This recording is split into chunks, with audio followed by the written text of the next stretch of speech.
Hello everyone. So I prepared this short slideshow of what I think would be a good high quality connection in my life, and my subject was the communication with my mom.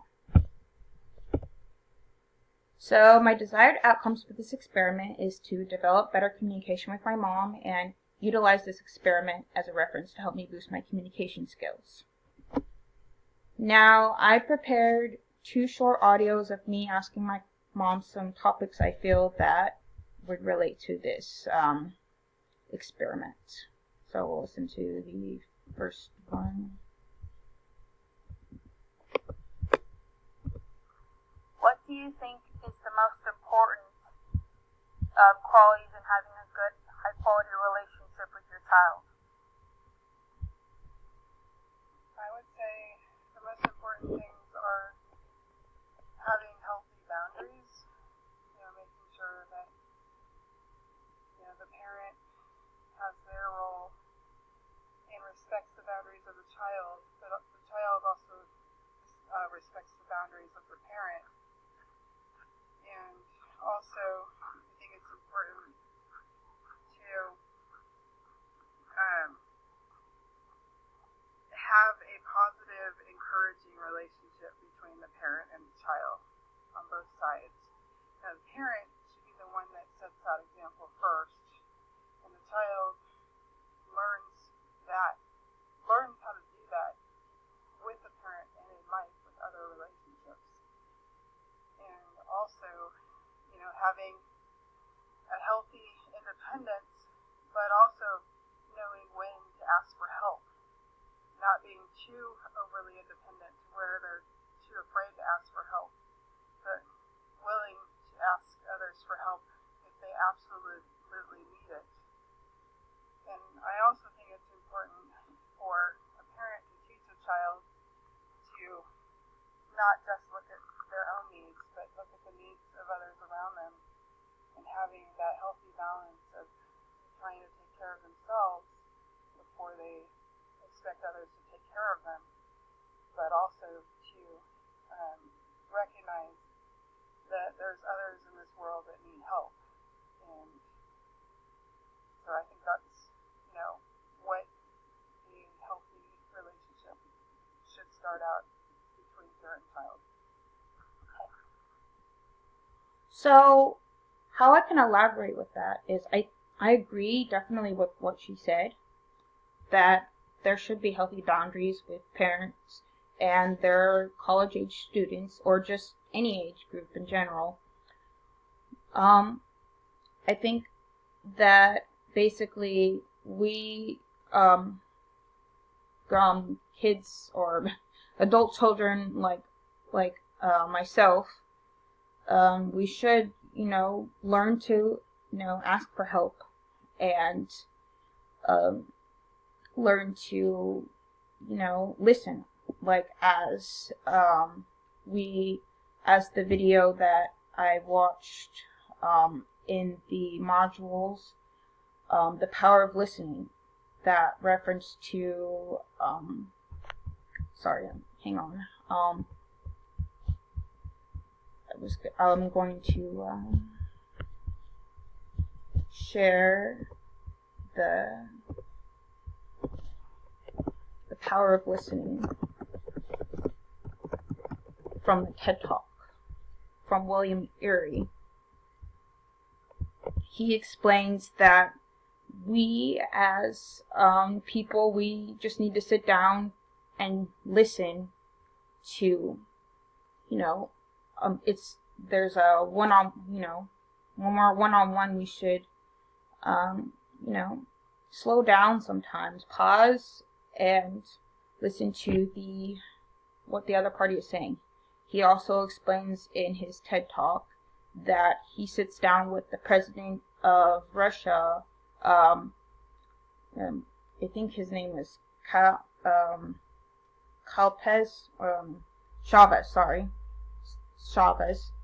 and he explains that Chavez was talking about how he couldn't help his economy and the people, and he explains that he was frightened, but he still sat down and listened to the whole, like, what he was saying.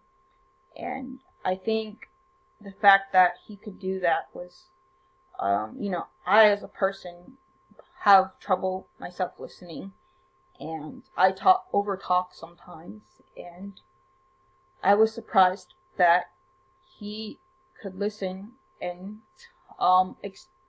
calmly say that, okay, Mr. President of Russia, or Chavez, I think that, he gives advice that you could like prepare like a celebration, or it's Christmas time, and you can, like, the way you can help your people more to stop the war.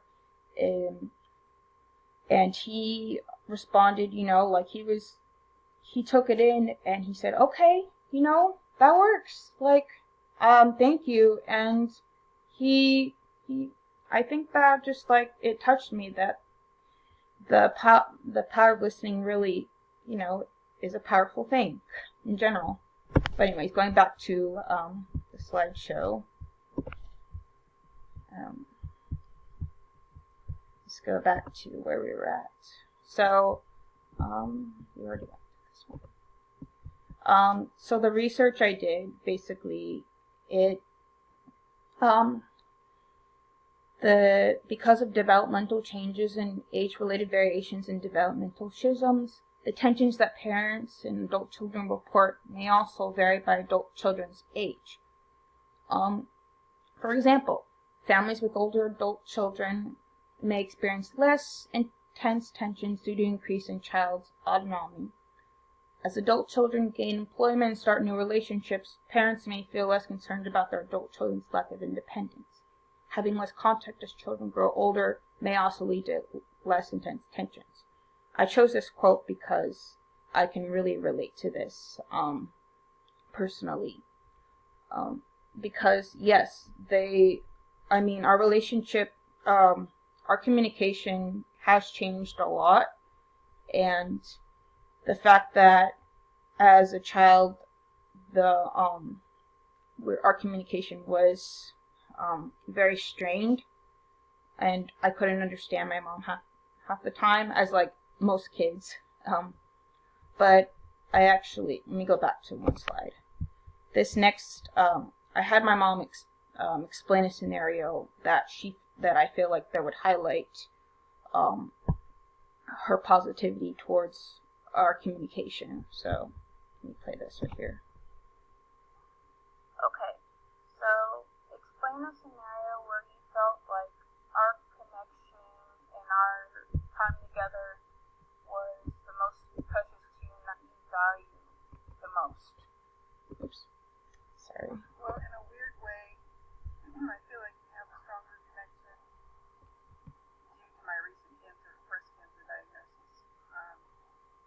Since you have type 1 diabetes and you're always have to use insulin needles, I started, being tested, and my, blood has been drawn, and IVs, and I have a higher appreciation for you not liking needles, because I don't like them either, and I feel as if the fact that we're both dealing with some pretty significant health issues, we can walk through this together. And you said to me the other day that because of the past, when you've gone to the hospital and I've always been there for you, you said, I want to be there for you when you go into the hospital and have your surgery. And that is something that I really appreciated. So with that, I think her answer really surprised me, and I think I can highlight this because there are times we just, like, we're surprised by, we stop and actually listen to what our parents are, our positive encounters with communication with our parents, and they can really strengthen our bond, and they can produce a really high quality connection, and just benefit us in the long run. So what can I take away from this experiment? I feel that I can take away that of course, the surprising responses I got from the communication I have with my mom that I just showed you in those audio recordings. I think that I can utilize this. How can I utilize these findings in the future? And were my results more than I expected? We'll start with the second one. Were my results more than I expected? Yes, I just explained that. And how can I utilize these findings in the future? I feel like I can utilize them in when I work with colleagues. I work from home, so I don't have any colleagues. And I can,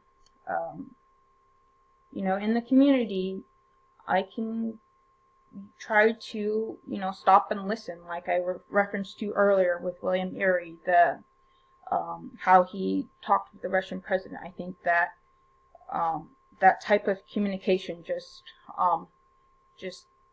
he referenced to having a listening revolution. I thought that was pretty admirable, and I found that I haven't heard that reference before, and that he's right. A lot of us, we just need to pause and listen to the other party and not try to cross-talk anybody. But anyways, thank you for watching this presentation, and have a good one. Have a good rest of the semester. Thank you.